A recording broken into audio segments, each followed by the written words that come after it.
nderuar shikues, mirëmbrëma.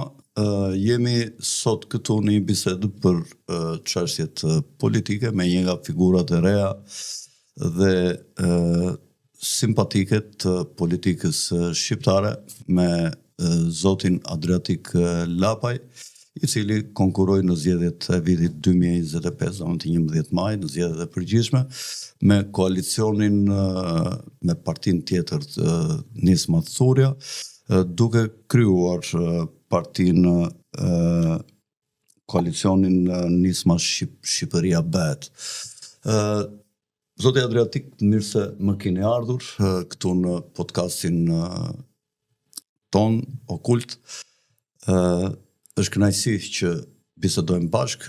Unë në përgjithësi nuk kam dashur të ftoj politikan të nivelit, domethënë drejtues të lartë, siç jeni ju, qoftë edhe nga partitë e mëdha, nuk kam ftuar asnjë, sepse nuk kam pasur qef që t'i ftoj, se s'kam çfarë të tregoj për ata, sepse njihen janë 30 vjet në politikë, dhe më pëlqeu që t'ju ftonja juve dhe njëkohësisht edhe kryetarët e tjerë dhe politikanët e tjerë të rinj, të cilët i shikoj me simpati dhe si një gur i vogël në atë mozaikun e ca gurve më të mëdhenj nga historia politike e Shqipërisë, po tash janë vegjël, sepse mund të bëhen edhe shumë më të mëdhenj, dhe pa këta gur gjithsesi mozaiku do të ishte për shembull pa një sy ose pa një undë, ose do prisheshe gjithë mozaiku. Nga ana e Partisë Demokratike i sulmuar si partitë që morët votat e Partisë Demokratike, që mua nuk më rezulton kështu, dhe unë them, uroj domethënë që sa mirë që ishin partitë e vogla, që njerëzit të mos abstenonin dhe të mos shkonin në qendrat e votimit, por të votonin alternativat e tyre, të cilat nuk ishin të pakta, kanë qenë përveç 2 partive të mëdha kryesore, PD-s dhe PS-s, kanë qenë edhe 9 alternativa të tjera, të cilat kanë pasur një spektër ideologjik goxha të larmishëm, qoftë nga ekstremi i majt, që ka qenë partia e këtij Arlind Qorit, si quhet ajo, se Lëvizja Bashkë, dhe ishte një lëvizje simpatike për krahun e majtë, por që unë personalisht nuk kam ndonjë simpati për ideologjinë e tyre, kupton, sepse nuk i përkas atij krahu, qoftë kur kam qenë në politikë, por edhe me idetë e mia. Megjithatë, ishte një lëvizje e mirë që mund të mblidhte votat që rrithnin nga pakënaqësitë e qeverisjes së Partisë Socialiste.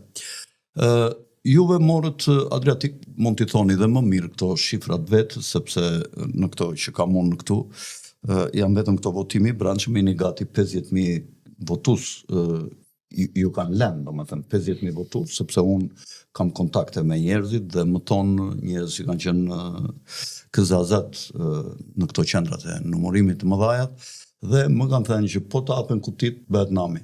Domethënë partitë e vogla i kanë ngrirë. Ju kanë marrë në 10 vota, 2 vota ju linin, sepse nuk kanë pasur mundësi të kontrollonin votën e tyre. Një fatkeqësi tjetër tuaja ishte që për shkak të sistemit zgjedhor që është me 12 zona i ndarë, ju duhet merrni afërsisht nga 12, 13.000, 14.000, po dhe 10.000 në ndonjë vend, po të themi mesatarisht 12.000 vota, dhe juve edhe mund mos i keni patur kaq vota në çdo zonë, ose në një pjesë të madhe të zonave elektorale, por edhe kur i keni patur, ja u kanë grabitur dhe nuk ja u kanë lënë, ju kanë paraqitur sikur keni patur 3 apo 4.000 apo 5.000 apo 6.000 në çdo zonë elektorale.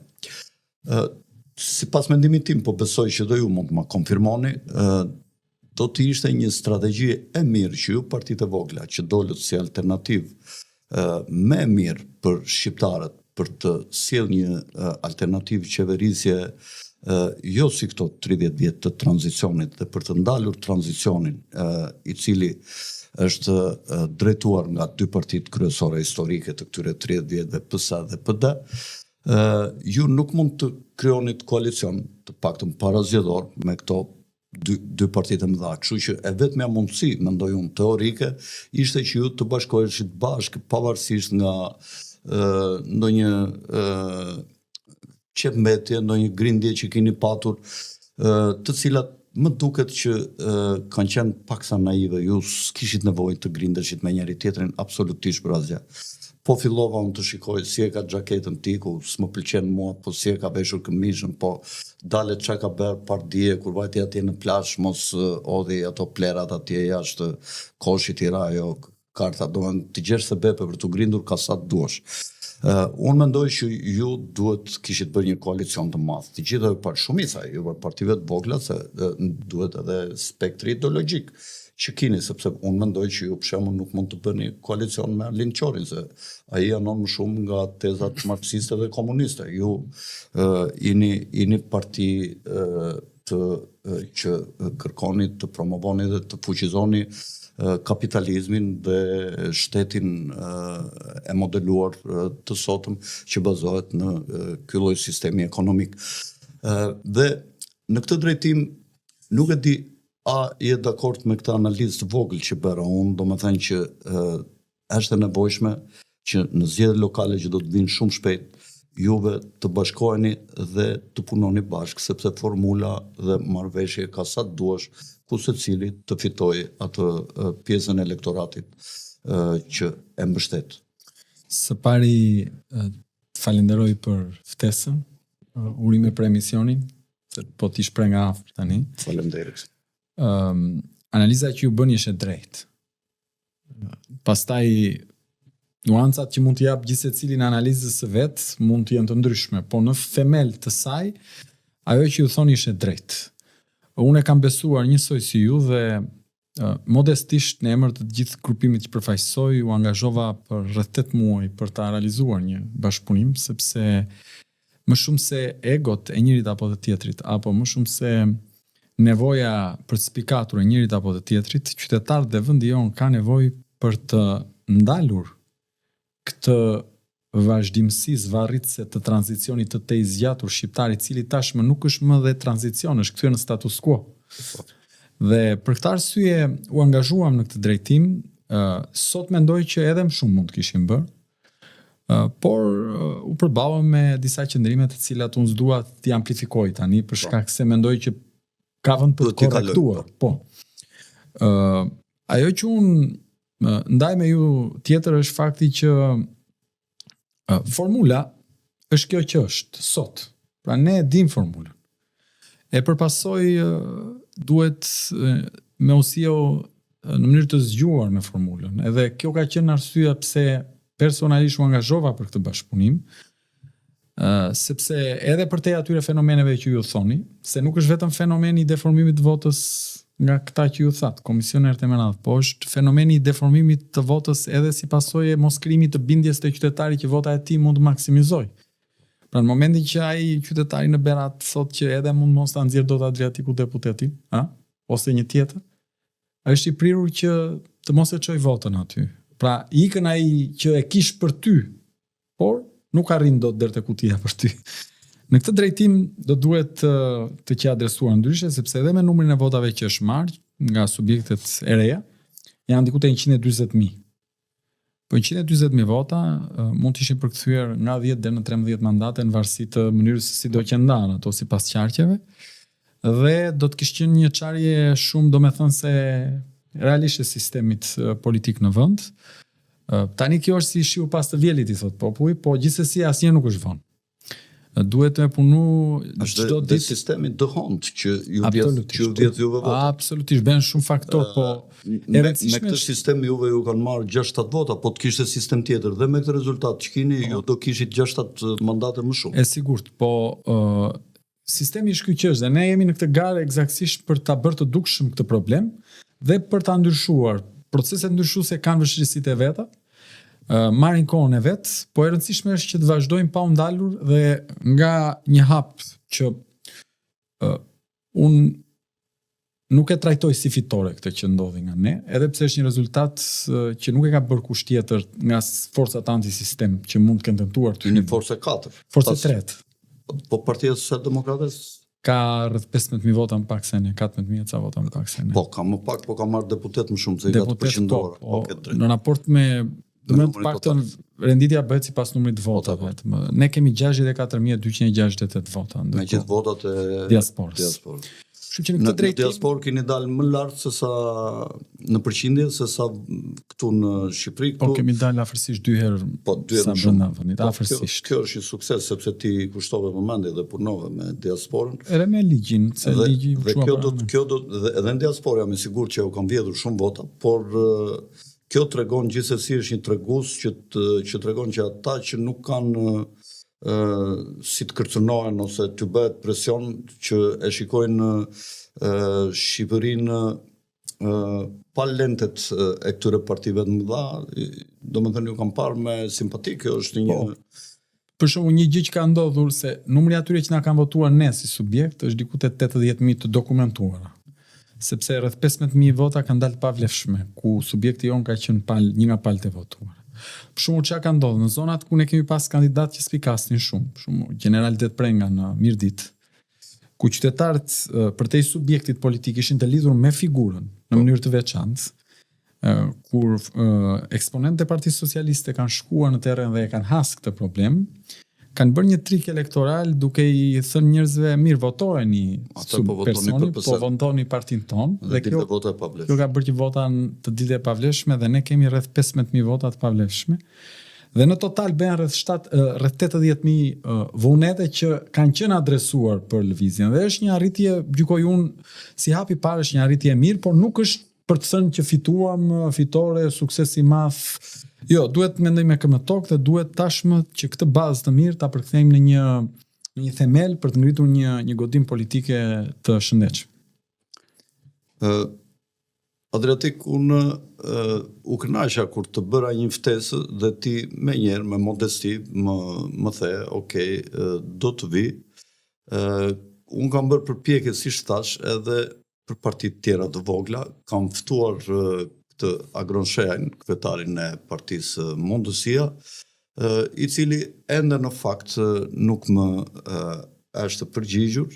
Do të doja që dhe ai të vinte të shprehte mendimet e tij këtu dhe ju mund të keni ato kanalet tuaja të komunikimit, por le të shërbente edhe ky podcast këtu, sikur një tull të vogël të vinte drejt këtij qëllimi që ti sapo e pe me simpati dhe the që duhet shikojmë drejt bashkëpunimit dhe forcimit të marrëdhënieve. Dhe unë mendoj që unë kam një farë eksperiencë, sepse ta thash pak edhe kur para se të fillonim, sepse kam qenë në parti politike, kam qenë sekretari i Partisë Ballit Kombëtar, për disa vjetë kam qenë deputet, kam qenë një ndër njerëzit që kam bashkëpunuar me partitë ndryshme që kishim në koalicion e djathtë e bashkuar, arritë morëm dhe një kryetar bashkie në Shkodër, ja morëm Partisë Demokratike ku ishte domethënë një skalion shumë i fortë i Partisë Demokratike. Mundëm dhe me gjithë presionet edhe ato kërcënimet e mëdha që kanë qenë mbas vitit 97, ne arritëm, ja u morëm kryetarin e bashkisë për 4 vjet aty. Dhe juve, unë them që në qoftë se do të gjeni, mendoj unë, si pak si mi vjetër që jam dhe një çik ndoshta pak me eksperiencë, mendoj që ju në qoftë se do të bashkëpunoni, do filloni, do ikni bazat që të gjeni një mënyrë qoftë organizimi, qoftë duke dhe në konferenca për shtyp të përbashkëta të erëpashershme dhe kur ka ndonjë ngjarje të veçantë, sigurisht që secili mund dalën në mënyrë të vet kur ka ndonjë ngjarje të rëndësishme. Por ai Beratit që të ti që ka menduar që kot që t'ja japun, dua t'ikun po mi ikën vota kot. Edhe humën për pak në Berat. Dhe ai nuk do mendoj më kështu, po t'ini në koalicion, sepse ai e di tash, sepse do t'i thuhet që ne kudo kemi mbi 12.000 vota. Pra ne nuk na ikën asnjë vot, ne nuk ikën kot. Ne në çdo zonë jemi në gjendje si koalicion të marrim nga të paktën nga një deputet. Këtu në Tiranë edhe më shumë. Dhe unë mendoj që ju duhet të ecni në këtë rrugë dhe zgjedhjet lokale do të fillojnë shumë shpejt. Duhet të jepni një imazh që ne partitë e reja që mendojmë që ta bëjmë Shqipërinë më të mirë dhe ndryshe nga kjo Shqipëria e sotme. Shiko, në lidhje me atë se harrova të thesha, regjia të kam thënë të më japësh një votim që u bë ditën e shtunë në datën 10 maj nëpërmjet Instagramit, ja ku e bëra unë. E kam Facebooku që unë e përdor më shumë si një çik si buri vjetër që jam, nuk e pranonte këtë Format. me sa kërkuam ne, këtë lloj votimi dhe më thanë në Instagram. Unë në Facebook kam pak më shumë njerëz, kam ja 60-70.000 ndjeksa dhe frenza, kurse këtu kam një 55.000, mos gaboj, dhe unë këtë se përdor shumë rrallë, ndonjë foto, ndonjë kështu një që ma mban njeriu im, unë nuk e përdor. Dhe nuk i di se kush janë ndjeksa dhe miqtë e mi, nuk i njoh fare. Edhe ju them këtyre çunave, po mirë, ma i them këtu në Instagram, i thash, s'prish punë. Dhe kam votuar 8.900 votues. Në votimin live më dilte aty se si votonin. I shikoj një herë pas here çdo gjysmore kështu, i ndiqja nga 5 minuta, 10 minuta, edhe shikoja komplet emrat pa njohur që si kisha dëgjuar kur, jo që ti njifja, që votonin. Edhe i vura ja si i kam renditur. PS, PD plus ASHM dhe partitë e reja. Dhe shikoni si ka dalë votimi, se unë nuk mund të manipuloj Instagramin. Ka dalë PS-ja gjatë gjithë kohës që ndiqja unë, në rezultatin më të mirë e kishte 20.4, 20.3. Nuk vinte gjatë 24 orëve ka vazhduar ky votim, nuk vinte asnjëherë 21%. Ka qenë gjithmonë nën 20%. PD-ja ishte 40%, partitë e reja 40%, po kishin vota pak më shumë. Partitë e reja. Pra partitë e reja ishin të renditura të parat, e dyta ishte PD, ASHM dhe e treta PS. Dhe unë fillova të mendonja dhe bëra dhe një status aty, do kemi ne opozitit tash, po që se bashkëpunojnë në këto partitë e reja me PD-n 80%, do mbetet vendi pa opozit me këtë lloj votimi. Se ky s'të gënjen, duhet të jetë shumë i përafërt. Pra, është bërë një skemë e madhe manipulimi për mendimin tim, dhe rezultati që zyrtar, unë kur nuk e mendoj që është rezultati real në teren. Dhe për ju, mendoj që ju nuk kini ju partitë e reja, 8-9 partitë e reja, nuk kini, sa ju thonë juve që kini aty 210.000, 220.000? Në total, diçka. Në total, po. Unë mendoj që ju kini 3 fish. Ju mund të kini 550-600.000 vota. Dhe votat tuaja jam i sigurt që ja u kam vjedhur këta.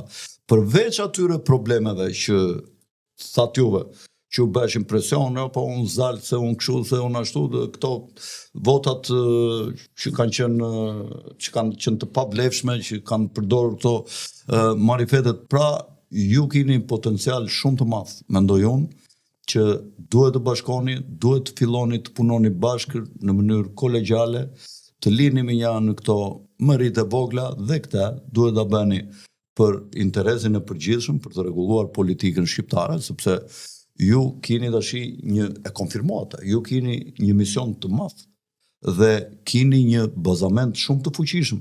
Në qoftë se ju do ta prishni këtë bazament dhe nuk do ta forconi dhe të rriteni, domethënë është një mëkat i madh që bëni. Tashi ti si Adriatik, ai Agroni, nuk i përkisni vetëm vetvetes, i përkisni edhe vendit, sepse kini një mision të madh ky Endri Shabani. Duhet që unë mendoj që të bashkoheni, të bashkëpunoni, sepse nuk ju ndan ndonjë gjë, edhe si spektër pozicioni ideologjik jeni të prafërt, jeni në qendër e djathtas. Dhe nuk ka pse të mos bashkëpunoni. Nuk po them për shembull me atë Arlind Qorin, me Lëvizjen Bashkë, se ai është ekstrem i majt. Domethënë me atë nuk ju lidh ndonjë gjë ideologjike, mendoj unë, kupton. Dhe me partinë e Dashit, sa kishte Dashi 0.5%, pse të ikin kota ato 5-6.000 vota. Pastaj duke pasur dhe disa figura që ka Dashi atje dhe njerëzit që kanë në teren, nuk është keq dhe ata tyën, sepse politika është dhe imazh. Kur ti krijon imazhin që jemi gjithë dha njerëz këtu që jemi bashk, nuk ti ikim votat kot. Domethënë që të mos shikoj. Unë vi nga fusha e ligjit dhe ajo që ka ndodhur në Shqipëri është shumë e trisht ndër vite.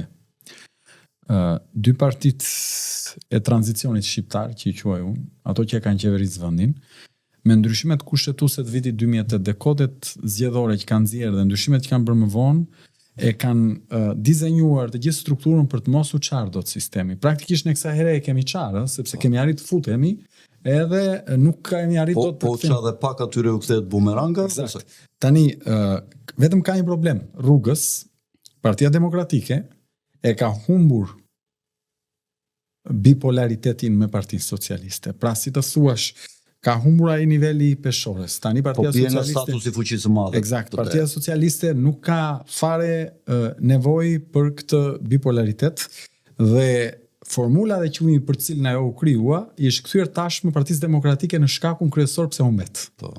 Pra ajo që u krijua për të penguar të tjerë të hynin, është kthyer tashmë në pengesën më të madhe që Partia Demokratike të hynë pushtet. Pra, bumerangu i parë po i krijohet PD-s, po mund të krijohet dhe PS-s, sepse zullumi këputet kur trashet, dhe këta janë duke në trash. Ashtu, tani çfarë ndodh? Jemi në pikën ku ata që përfaqësojnë Partinë Demokratike, që sipas vullnetit popullor ende ka një numër të konsiderueshëm votuesësh, duhet kuptojnë që me sistemin elektoral, pra ligjin elektoral që kanë lënë në fuqi, edhe korrikun e vitit kaluar e lanë në fuqi, me Edi Ramën, ndoshta pa dashje, se s'dua t'i fajsoj me dashje, se mendonin se do ishin të parët, edhe do përfitonin ata siç përfitoi PS-ja. I kanë dhënë mundësinë përmes ligjit elektoral kryeministit aktual të krijojë një avans psikologjike edhe në terren. Pse? Sepse njerëzit thonë kush është më i forti? Filani. Ata që kanë haue. Pra do që kur shkon në spital të marrë dikë të zgjidh një hau. Do që të marroj një problem me një licencë, një legalizim, dhe kush i ka të fortët me vete? Filani. Kush i ka parat për të blerë? Filani. Dhe kjo jep atij një avantazh të parë në terren. Avantazhi i dytë është formula. Ai me 53% të votave, që i takonin 73-74 mandate, ka marrë 83. 83, ka marrë 9-10 mandate nga formula. Dhe çfarë bën kjo? Kjo e bën që të pamundsohet në vetvete ndryshimi politik me mjetet demokratike. Tani cila është zgjidhja? Zgjidhja është përveç se një kohezion të madh opozitar, duhet tashmë një kohezion për të imponuar ndryshimin e kodit zgjedhor. Po, patjetër. Domethënë, nëse ti shkon në zgjedhje me këtë kod zgjedhor, praktikisht ai sërish do t'i ketë këto avantazhe. Pushteti. Çështja është krijojmë një kod zgjedhor i cili vendos palët në mënyrë të barabartë, në garë. Dhe ajo që ne propozojmë është duhet një bashkim i një fronti të madh opozitar për këtë kaos. Pra ne mund të kemi shumë divergjenca për shumë gjëra. Po në lidhje me formulën, pra me rregullin elektoral, garën, ne duhet jemi të gjithë bashkë tani për të imponuar pushtetin për të kryer këtë reformë. Dhe ne mendojmë që formula që mund ta korrigjojë në maksimum këtë që po ndodh është kthimi i Shqipërisë në një zonë elektorale kombëtare, që asnjë vot mos vej dëm, që opozita praktikisht të mos iki asnjë vot dëm, sido që të ndahet dhe të maksimizojë numrin e votave, dhe nga ana tjetër, për të mos që të ketë një prag absolutisht. Për të mos krijuar, si të themi, një paqëndrueshmëri totale të parlamentit, se mundet 2.5 ka që në kohën tonë pragu. Po sot në nivel të vendeve që aplikojnë, se mund të vëmë prag 5 ata dhe digjen prapë, thotë bëjmë një zonë elektorale. Në nivel të vendeve që aplikojnë, pragu elektoral varion shumë. Mund të mos lejojnë koalicione. Po, ka vende që kanë me 2, ka vende që kanë me 3, ka vende që kanë me 5. Pragu më i përhapur sot është pragu me 3%. Pra pragu me 3% konsiderohet një prag që edhe nuk lejon që të bëhet të bjerë njëri gosh inflacioni i madh, po nga ana tjetër lejon që nëse marrin pjesë ta zëm 1.7 milion votues në zgjedhje, ose 1.6 milion votues, lejon që një parti e cila merr 47, 48.000, 49.000 vota, që nuk janë pak, të hyjë dhe të përfaqësohet me një numër deputetësh, 3, 4 e me radhë. Dhe ajo që ne themi është na duhet një sistem proporcional kombëtar me një prag që mund të diskutohet, mund të jetë 2.5%, mund të jetë 3, mund të jetë diçka më shumë, po unë mendoj që në momentin që është një zonë kombëtare, pragu edhe po që 3.5 nuk është se kalohet. Po kalohet sepse krijohet fryma, sepse të gjithë binden që nuk na vete votat dëm dhe praktikisht kalohet. Dhe kjo krijon pastaj të gjithë mundësinë që realisht votat përkthehet sipas hakut. Përtej asaj që lidhet me krimin, me blerjen e votës, ato janë tjerë faktor, po flas dhe formula, sepse ne përtej krimit kësaj here, formula na ka prodhuar 10 deputet që kanë vajt pushtetit pa marrë votat. Po, prej mënyrës numërimit dëhont. Ajo, qofse do ishte ajo, unë bëra një tabel njerë, bura këto sistemet e tjera, i logaritat si logariteshin, dhe për çdo rreth e kemi hedhur dhe del për shembull në Korçë ju ka marrë PD-ja për shembull një mandat partive të vogla. Në rrethet e tjera ka marrë 9 ose 10 deputet partive të vogla, qofse do ishte sistem tjetër, ja u ka marrë pëse. Të marrë t'ja themi qytetarëve thjesht fare, marrim qarkun e Vlorës se aty është bërë shumë e qartë problemi që ka sistemi. Partia Socialiste, një mandat në qarkun e Vlorës e ka nxjerrë me 7.000 vota. Ka nxjerrë 9 në total. Pra ka nxjerrë me 7.000 vota. Partia Demokratike, një mandat në qarkun e Vlorës e ka nxjerrë me 12.000 vota. Pra edhe gara mes këtyre të dyve. Prandaj të thashun që parë që formula që PD-ja krijoi për të ndalur të tjerët të hyjnë praktikisht tani po kthehet në pengesën më të madhe që ajo ta bëj rotacionin. Dhe si mundet të konkurojë një opozit përballë pushtetit kur në qarkun e Vlorës pushteti e nxjerr mandatin me 7.000 vota, ndërkohë opozita e nxjerr sot me 12.000. Si mundet 5.000 vota më shumë? Për shembull, në qarkun e Vlorës Partia Socialiste ka marrë 64.500 vota dhe ka marrë 9 deputet, 9. Ne kemi marrë 64.268 vota në gjithë vendin dhe kemi marrë një deputet. Tani pyetja që unë shtroj është si ka mundësi që kemi një sistem që pushtetit i jep një avantazh të tillë në raport me votën qytetare. Pse vota që ka kaq e pabarabart? Pra vota e qytetarëve në Vlorë që kanë 9 herë më e fuqishme se vota pjesës tjetër të vendit në raport me ne. Në këtë drejtim ne nevojitet patjetër një ndryshim i formulës. Dhe nëse të gjithë faktorët bëhen bashkë të opozitës. Dhe kodi zgjedhor, sepse ju duhet keni edhe mundësi të numëroni votat se pikërisht. Kjo formula elektorale është e para. Numërimi ne kemi një pikë programi të themi depolitizimin e administratës zgjedhore. Dhe unë nuk jam fare më tani ta bëj me administratë zgjedhore praktikisht. Bota ka ecur, ne duhet votim elektronik. Po jo elektronik si ai klasiku që mendojnë njerëzit që ti voton dhe unë mendoj që ke elektroniku u bën dy qendra Vora dhe kush u bë tjetër u bën në teset. Kam dëgjuar që këta të Partisë Socialiste kanë futur duart në momentet e fundit të votimit, duke parë se kush nuk kishte votuar dhe kanë futur emrat e personave që s'kan votuar më 6:30, 7:15 është bërë, po ta kontrollosh votimin elektronik, në ato orë është bërë një votim shumë i madh. Nëse ne jam dakord. Pra nëse shteti ka qëllim të manipuloj votën dhe nuk ka institucione që ta ndalin apo ndërkombëtarët që janë garant, do ta bëj gjithmonë se mbaheshin pallat e sportit kutit atje. Sa herë dilje nga pallati i sportit që u numërua votet e diasporës, aty vota kish një muaj. Dhe çdo natë që dilja pas numërimit në vetvete mendoja, thosha, këta po të duan, këtu e kanë, se policinë e kanë të tyre. Gjithçka e kanë të tyre. Pra, nëse shteti do ta bëj këtë gjën, e bën. Ajo që unë po them është që ne duhet imponojmë rregullat të cilat edhe në bashkëpunim me ndërkombëtarët duhet të ecin në këtë drejtim. Te votimi elektronik, jo tek si e bëjmë ne. Domethënë si mendohet këtu.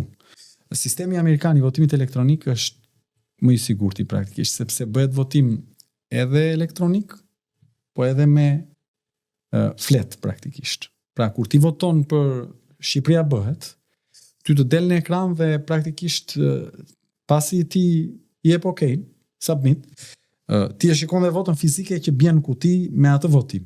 Pra para se të bjerë në kuti, ti e shikon votën dhe ajo pasi jep ti okay, bjerë vota në kuti dhe praktikisht ti ke dhe aspektin elektronik për të dalë rezultati shpejt, po ke dhe kutin me votimin fizik aty, që nëse ke një qëllim për ta hapur e për ta numëruar, e ke dhe fizikisht. Kështu do që një mënyrë e mirë. Gjithsesi sistemi. Si mendon ti që shteti lufton për të mbrojtur votën? Nuk ka arritur akoma në Shqipëri kjo. Gjithë manipulimet shteti i ka bërë. Sa herë që shiko, në vitin 96 u bë batërdia në zgjedhjet. Shteti organizoi. Sali Berisha ish president me Partinë Demokratike.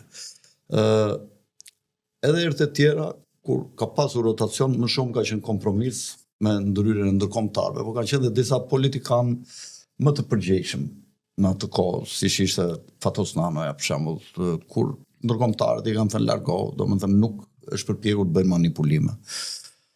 Ne pam tash për shembull live me figurë i zvëns kryeministrin Erion Braçën me një grup njerëzish me çanta, me kapuça në mes të vapës, që vraponin, që hiknin, që zvinte policia, duke qenë policia 100 metro. Tashi ky nuk i ka bërë këto manipulime pa leje. Domethënë kur i ka bërë ky që arriti u filmua, imagjinohet çfarë bën në përcepat e Shqipërisë. Manipulimet pa para. Domethënë kjo duhet të ndalohet. Edhe ajo, në qoftë se për shembull nuk do jetë me elektronik të depolitizohet komisione. Dhe po që e elektronik, ne duhet i depolitizojmë të gjitha hallkat e administrimit zgjedhor. Greku ka një model jo të keq, me thënë drejtën, dhe nuk kanë pas kur probleme me zgjedhjet. Ata më kanë marrë. As Kosova s'ka, nuk e di pse jeni kështu xhum. Nuk as unë se kuptoj dot, po modeli grek që ne kemi propozuar lidhet me ata marrin nga dhoma e noterëve listën e noterëve, nga dhoma e avokatëve listën e avokatëve. I bën komisioner. Ata e kanë me avokat dhe gjyqtar e prokuror në fakt, po ne kemi propozuar dhe noterët. Dhe ç'a bëjnë? Hidhet shorti. Dhe i bie avokatit. Mësuesut nëse është nevojshme. Jo mësuesët se janë administrat, profesionet e lira. Profesionet e lira. Mësuesët privat, jo avokat, mësuesët e shkollave. Grekët e kanë kështu dhe u funksionon. Po a del numri këtu e kam fjalën. Del. Avokat, gjyqtar, prokuror, hidhet shorti. I bie Adriatikut që është me numër licence 699 në filan qendër votimi.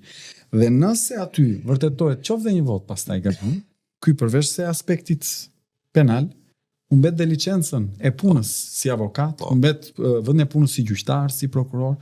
Praktikisht bëhet shumë e vështirë që se tani një gjyqtar është shumë e vështirë të manipulojë vot se do bëhesh ti deputet, se ai është më shumë se ty praktikisht, ai është gjyqtar. Në këtë drejtim bëhet shumë e vështirë që sistemi të manipulohet dhe të ketë çfarë. Kto i kemi kërkuar ne të partive të vogla ka, domethënë që në vitet 97, 98, 99, 2000, po këta dy të mëdhenjt asnjëherë nuk kanë pranuar dhe gjithmonë e kanë lënë sistemin fragjil të dobët që të kenë mundësi ta manipulojnë. Prandaj them unë, kur mos mendo se këtu do dalë një shtettar që të pyetja që kam unë, ndoshta është retorike, është Partia Demokratike çfarë pretendon dhe si mendon se mund të bëjë rotacion politik nëse vazhdon me një sistem që i jep avantazhe të gjitha në tavolinë Edi Ramës, zoti Rama? Si.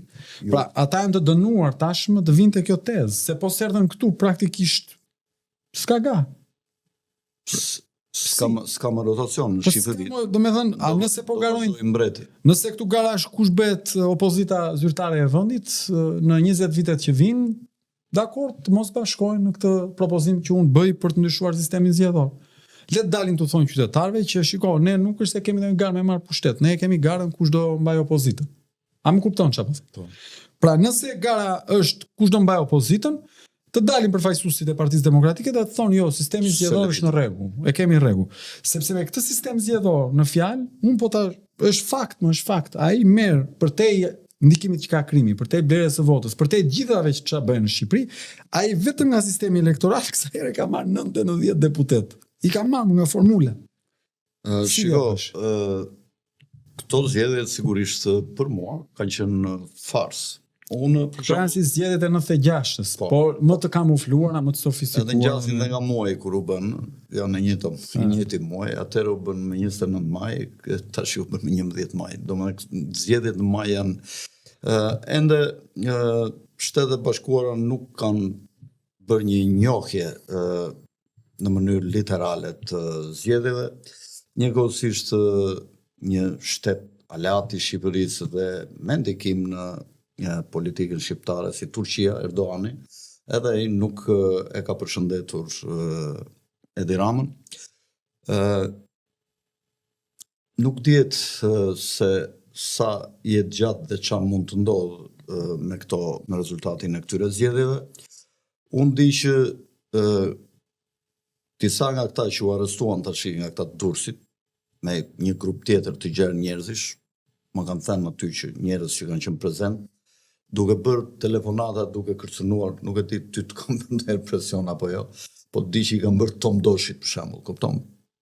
Jo, jo, mos. Më kanë thënë që i kanë bërë për shembull Tom Doshit, që Tom Doshi shuhet që është një njeri që s'mund të bësh dot kollaj presion. Nga natyra, nga rrethi që ka, është e vështirë t'i afrohesh ta kërcënosh. Këta kanë arritur, e kanë kërcënuar dhe Tom Doshi. Dhe Tom Doshi ka qenë në vështirësi të nda me këta. Tjetra, këto trenat bulgar që quhen, që kanë bërë këta. Këto fletët e votimit që dalin nga diaspora si të bëra me kompjuter, të gjitha me të njëjtën mënyrë, nuk ka asnjë vizë më të gjatë, asnjë vizë më të hollë ose të rënduara, të gjitha një lloj dhe gjatësitë e asaj asnjëherë për shembull plus, po vetëm kryq, kupton, sepse njerëzit votojnë edhe plus. Më kupton, po të gjitha kryq. Po të tregoj diçka? Po. Se kisha ndërmend ta nxirja, po meqense shiko. Po të tregoj në qarkun e Vlorës dhe të Fierit kutitë e votimit, se mua më vinin në kohë reale çdo 2 orë, më vinin nga ekipi për të parë si ishte ecuria. Si ishte ecuria e votimit dhe do të tregoj tani do të tregoj tabelat për të parë në çdo kuti votimi se si ka qenë përqindja. Tani këtu jemi në qarkun e Fierit. Ky është qarku i Fierit dhe kemi 2, 4, 6, 7 kuti. Tregoj një sekond nga kamera dhe kush doj mund ta kap, ta zmadoj. Ja, këtu shikoj. Po. Okej, në rregull. Do me thënë, ky është qarku i Fierit dhe është në një nga orët që më është raportuar mua kutit. Dhe kështu janë thuajse të gjitha. Çfarë karakteristika aty? Shikoj çfarë thot tani. Janë ma 3 subjekte, se ne i masim në kohë reale të 3 për të parë a e kapni mandatin apo jo. Po. Më fal, ky është qarku i Vlorës, ky se do ta tregoj edhe Fierin. Shqipëria bëhet PS PD. Tani shiko çfarë ndodh në Vlorë. Vota e diasporës u nda në 2 kategori, u nda në gjitha shtetet së bashku dhe Greqia më njënë. Këto janë votat e brendshme apo të diasporës? Këto janë të diasporës. Dhe ne rezultojmë në çdo kuti, po ta vësh me vëmendje 11.98, 11.89, 11.82, 11.82, 11.74. 11.7 të gjithë. Pra, po të shohësh është përqindja fikse në mënyrë të frikshme me presje dhjetore. Po të shohësh PS-n e ke të gjithën thuajse njësoj. Pra, 59.75, 60, 59.83, 59.85, 59.96, 60.01, apo jo? Po të shohësh PD-n është 15.60, 15.51, 15.49, 15.38, 15.24, 15.13, 15.24, çfarë duhet të them? Projeksionimi i votës ishte në mënyrë të frikshme për çdo kuti me përqindje të njëjtë. Po jo në një kuti, në qindra kuti. Dhe kur shkojmë te Greqia, përqindja binde fiks 5% për ne, 7% për PS-n ose, më kupton? Pra, ajo që dua të them është kur ti e shikoj atë vot, që në çdo kuti përqindja që me presje dhjetore e ngjashme, ti shokohesh, se thua, po në një kuti nuk kishim ne 5%, apo në një nuk kishim 8%.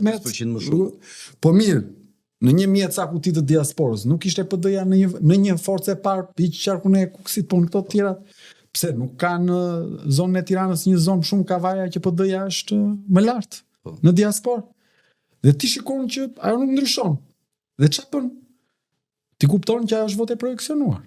Tani, të rrim ne të qajmë janë dhe e këtej, do thonë njerëzit, ore, ta mbronit, ne e hodhëm.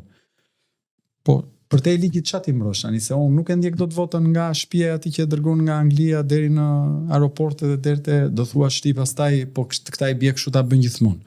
Jo, ajo që duhet bëhet është që këtu duhet shoqëria të bëhet bashkë tani për të imponuar ndryshime të mëdha të kuadrit ligjor. S'kemi çfarë bëjmë. Si mendon ti mund të shmaket ky manipulim i votës së diasporës nëse votohet kështu me këtë lloj mënyre me letër? S'mund të bëhet me votim elektronik? Ajo ka qenë është me letër është thuajse e pamundur ta manipulosh, se e bën Kosova, por ajo që kanë bërë këta në moment fundit është një gjë që nuk e di domethënë.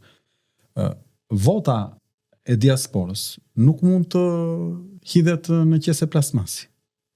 Ajo do duhet që çdo vot kur ti merr zarfin dhe e çon në post, duhet që zarfi postar të vulosej nga posta përkatëse. Pra duhet që ti të firmosësh që ke dorëzuar një zarf. Pra duhet që të shkosh atje, të thuash kam sjell të zarfin e votës, të firmosësh që e ke sjell ti me kartën e identitetit tënd dhe mandej zarfi të vuloset nga vula e asaj poste atje. Ato zarfa kanë ardhur gjitha pa vula postare. Merr fut në atë plasmasin, dërgo se ndallet më. Shiko, me sa di unë këto fletë elektorale shtypen si pas një kontrate që ka bërë Fatos Nanoja, që kur ishim neve në vitin 2001, ka bërë një akt marrëveshje me një firmë slovene që i shtyp. Në djerin time vazhdojnë në Sloveni bëjnë. Po pra, dhe vazhdojnë akoma aty ku e ka bërë Partia Socialiste atë kontratën. Mund të shikoj edhe këtu, sepse çfarë bëjnë, ti mund ta dorëzosh atje ata prodhojnë më shumë letra, ja u japin këtyre flet votimi me të njëjtat numra serie, për shembull për diasporën thotë ajo jam për shembull 200.000 flet votimi. Ai bën 2 herë nga 200.000, bën 400.000. Dhe 2 janë me të njëjtin numër serie dhe ty ta japin të votosh, që të thuash votova unë, po në anën tjetër mund të mos e dërgojmë fare atë tënden. Mund të mbushin një tjetër dhe prandaj kjo është arsyeja. Dhe i ndajnë, i thonë, këto që do mbushim ne janë kështu, kaq për këta, dhe për të gjitha kutitë e votimit ato dalin një lloj. Se s'ka si ndodh ndryshe, një marifet i madh është bërë. Unë të thash, Rama dilte 20% aty, kupton? Edhe kryesisht mund të kenë qenë rini këta që kanë votuar, se në Instagram janë shumë të rinj, 10 vjetrit, po kur e kanë votuar kundër të rinj të imagjinore pasaj dhe ata që e kanë direkt peshën e sistemit socialist në kuris që janë prindrit që buajnë që... Shiko, Tigu, unë më rastisi kisha një punë në një institucion, disa miqtë të mi në shkelje të ligjit nuk ju kthenin përgjigje për një kërkesë që kishim bërë në administratë shtetërore, para zgjedhjeve, 2 javë para. Dhe më thonë mua, na kthejmë përgjigje, thonë, shiko, thonë, na interesojnë qik me që jeq si figurë publike dhe ndoshta të rishen. E ta shumë, pse s'ju kthejmë përgjigje? Po thonë, atje është korupcioni deri këtu. Kupton, po s'pagove, s'të bëjnë asnjë shërbim. Edhe u përpoqja, unë krijova një lidhje, vajta i thash pse nuk e përgjigje. Shtë të them çfarë bëhesh atje. Domethënë 2 javë para zgjedhjeve. Shtë të them çfarë bëhesh atje. Dhe nuk më merrte mendja kur që mund të ndodhte një korrupsion kaq i lartë. Më kupton? Edhe para zgjedhjeve. Dhe mendova, ka shik Shqipëria. Ka, domethënë të tërë dini që atje bëhet nami në atë institucion. Njerëz që kanë mbaruar punë, që unë i kam miq, më kanë thënë, na kanë shkundur, kupton, na kanë masakruar që na kanë bërë shërbimin. Po në dogan atje, më di çfarë ndodh në dogan ku vin mjetet. E thot ai nga sporteli përballë, ore sa t'ja lëm këtij, thot, sa t'i marrim këtij. E thon me zë të lartë. Turpi i madh. Do të thënë, edhe unë mendoj këtë se more, ka shërbim informativ ky shtet. Të vejmë të vetë mbledh informacion, është e thjeshtë. Pa këto pensionet, pagat e pensioneve, këto pensionet që marrin pensionistët, nuk e kalon 150 euro ajo vlera mesatare. Si mesatare po. Dhe isha në plazh para ca ditësh, ishte martuar një shqiptar nga Lushnja, një muzikant me një kështu belge, beqare, jo, dhe beqare para se të martoj. Po pra, para se të martoj, dhe ish lidhur me këta, ishin martuar, dhe ullën atje, dhe gjatë ajo erdhi njifte mua nga televizori, ullë, dhe enti pak me mua. Kjo ishte era parë që doli aty. Dhe filluan qiras njeri, qiras tjetri, sepse ishin banor aty dhe kishin marrë vesh që ky kishte bler një shtëpi dhe ishte i martuar me një tuaj. Dhe për ta respektuar ata, i bën një 2-3 porosi kështu. Edhe kur vinin porosit, kthehesh, faleminderit. E kemi për ju, i theshin, që na keni ardhur këtu në plazh aty në lagje, se kishte pak banor në muajin prill aty, s'ka shumë njerëz. Edhe faleminderit që na erdhët këtu. Kjo i pyeste, po këta që na paguajnë çan, i theshte kjo pensionist. Po sa e kanë pensionin këta? I theshte atje. I theshte ky 120 euro, i theshte në muaj e kanë. Se aty nga zona aty. Edhe i theshte, po si na qirasin ata ne me 120 euro, pse mund të ketë pension 120 euro në muaj? Po si jetojnë ata? Domen ajo e kishte të paimagjinueshme. Kupton, këta tash i ngrejnë tunelin e Llogaras 50 milion euro, do me thënë, ja ngre ati shqiptarit që kishte qeverit de facto, dhe ja jep një turku, dhe turku ja jep prap ti shqiptarit që ta bëj. 50 milion euro. Këto janë deponime që i ka bërë ish zënës kryeministri, kupton? Po të shikosh çmimin e autostradës që u bë tash nga Kashari ku bë ande nga Miloti, po të shikosh çmimin është 24-25 milion euro kilometri linear, kur aty në fush, as ke nevojë as të gërmosh, as të Gjermania i bën më pak se 2 milion euro kilometri. Rezultati i zgjedhjeve doli që kryeministri bëri plebishit, aq shumë të lumtur janë qytetarët. Si ka mundsi? Ishte manipulim sigurisht. Kryeministri tashi merr stafet, i shiko futboll me miqtë vet në për ku ka evente, ku ka të paktën të themi të vërtetën, Sali Berisha nuk i ka bërë të gjë. Po të them diçka tani. Edhe në kohën e PD-s korrupsioni ishte shumë i ulët, 10-15%. I kanë tejkaluar. Tani këta i bëjnë këto dhe kur vjen puna, këta fitojnë. Tani pse mos t'i bëj ai kur fiton? Po nuk votojnë këta. Ashtu. Pra këtu ka një problem. Ka një problem. Manipulojnë. A ka një problem? Unë ta thash rezultatin, ai është rezultati. Atëherë, nëse këtu ka një problem, zgjidhja është përtej asaj klasikës. Zgjidhja është që qytetarët tashmë duhet të distancohen totalisht. Si s'ka rrugë tjetër, si t'ja bësh? Unë nuas që mund të ketë edhe konflikte civile këtu në Shqipëri. Çdo gjë mund të ndodhë, se kur vjet votën dhe transformon vullnetin politik të trupës elektorale në një mënyrë masivisht të manipuluar, atëherë vendi mund të shkojë si më në 97-ën, kupton? Dhe nuk e di kam përgjegjësi këta apo jo, se Tony Blair nuk e ruan se çfarë ndodh në Shqipëri, apo ky Macroni apo ka lënë ndonjë finale kryeministri pa parë në vitet e fundit, se unë kam parë në gjitha finalet e shoh. Po merr edhe njerëz shpur me vete, ministra, shokë, miq, ku i gjen lekë tha që ikin në udhtojnë. Pa vënë në pasaj ato që ja u ka thënë insideri i tyre, Arben Ahmedaj, një shever, sa ka thënë ai 30.000 euro, kështu gjëra që ne nuk e dim që ekzistojnë, më kupton? Si mundet ti me një popull kaq të varfër të bësh abuzime të tilla? Ju duhet thënë stop, dhe ju keni përgjegjësi të madhe. Adriatik, me sa kuptova nga biseda jote dhe mendoj që ke të drejtë që duhet filloj bashkëpunimi për ndryshimin e ligjit zgjedhor dhe të kodit zgjedhor në bashkëpunim edhe me PD-n, e cila është duhet front i madh për zgjedhjet, për ligjin zgjedhor. Duhet ne mediat, gazetarët të bëjmë presion mbi qeverinë që zgjedhjet më në fund të vit dita të bëhen të ndershme dhe rregullta. Kosova sa ka 20 vjet shtet edhe po organizon çdo gjë më mirë, më serioz, nuk i konteston askush zgjedhjet aty, rezultatet dalin shumë shpejt, domethënë një shtet më serioz se qytetarët janë më të shtensionuar, sepse nuk prodhon tension kur ti ke një sistem që e përkthen votën realisht si shëndëth. Këtu frustrohen njerëzit, pse? Se në momentin që ti e di të vërtetën, e di më të vërtetën që e kanë deformuar. Dhe shikon të ardhmen dhe thua këta prap do ta bëjnë. Atëherë çfarë rrugë të ngelet? Të ngelet o të ikësh o të konfliktohesh, se çfarë do bësh? Ndaj është me shumë rëndësi ajo që thatë. Për ligjin zgjedhor nuk duhet të ketë më asnjë ndasi, duhet të gjithë ata që janë opozit duhet të jenë në një front për ligjin zgjedhor.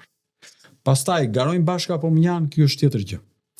Në lidhje me intelektualët, duhet që ata intelektualë që të paktën ndjejnë pesh përgjegjësi dhe kanë moral në këtë vend, se jo të gjithë kanë moral, ka një pjesë që u mjafton pazari.